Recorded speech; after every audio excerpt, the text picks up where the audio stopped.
Je pense donc je lis.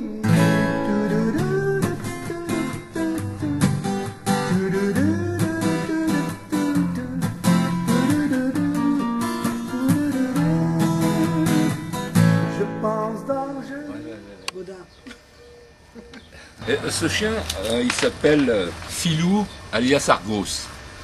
Alors Argos, évidemment, c'est lui là. Je confonds. C'est le chien d'Ulysse, mais j'ai arrêté de l'appeler Argos parce que maintenant on a jumé, il doit avoir une centaine d'années en gros. Donc le chien d'Ulysse devait deviner l'avenir et lui il ne se rappelle même pas du passé, alors on l'a appelé Filou finalement. Pilou. Voilà. Et en plus c'est un personnage de mon bouquin, un rôle très secondaire. Bon, enfin il apparaît 2-3 fois dans le bouquin. Et dans ses habitudes quoi.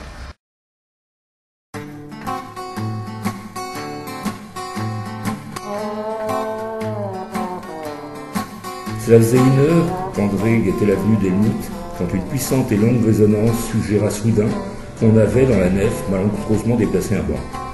En la circonstance, cela ressemblait à l'attaque incisive d'un brutal coup d'archet sur les cordes d'un violoncelle, fleur d'une vertigineuse angoisse parfumée d'encens. André scruta vainement la pénombre des travées.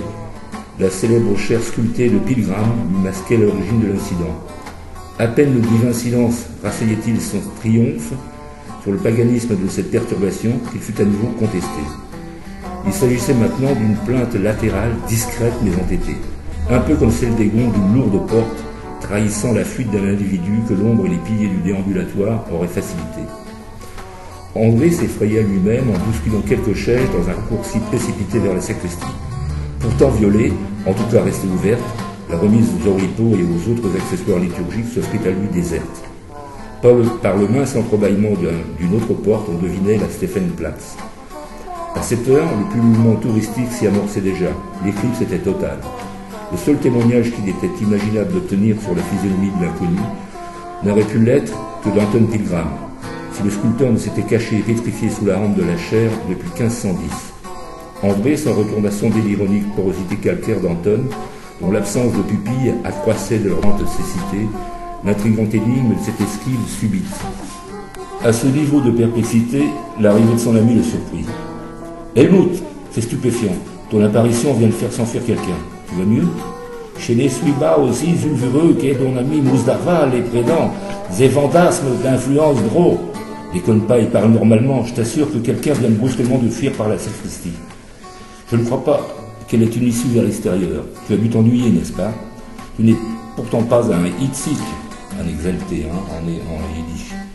Probablement que ton imagination s'est mise au service de ton anxiété et t'a joué des tours. Comme ce matin, le temps a changé. D'un scoop. À la fin de l'entretien, je sors ce patch et je me dis dernier cigario. Ce qui fait que dorénavant, je vais pouvoir écrire parce que je vais avoir plus de mémoire, je vais me sentir mieux, etc. Mais en fait, si je reprends, j'éprouverai un sentiment de liberté que je n'ai même pas en ce moment en fumant.